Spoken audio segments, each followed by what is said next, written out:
I get to kind of take a character that everybody knows at, you know, a certain stage in his life, and I get to take him 20 years before. And what I really liked about Reed Richards was just, you know, his focused, you know, hyper intelligence.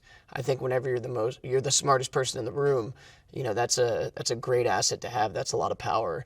And yeah, he's not trying to be the cool kid, which is nice. I've played that character in movies where, you know, you're kind of the man. You got to worry about making jokes and make people feel good. And with Reed, all he wants to do is build this quantum gate. Like, his parents don't really understand him. You know, most of his friends don't even really, you know, the only friend he really has is Ben. You know, Ben helps him out, but he's just, you know, when you're that intelligent, there's few people that can understand you.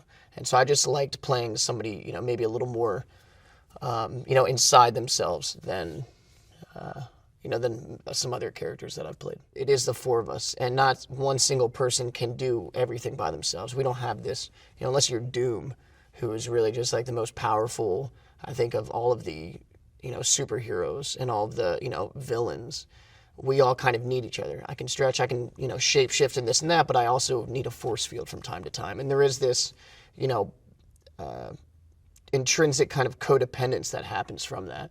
And so I guess that's what's nice, is that, you know, after a while, these people just, you know, they're a very dysfunctional family, is the way that I would describe it. Victor is someone who has an extremely high intellect and a very low tolerance after his schooling at Baxter for people's greed. Victor's there on planet Zero. We leave Victor, he's been struck by lava and dropped into a churning pit of rock and lava on a bizarre planet.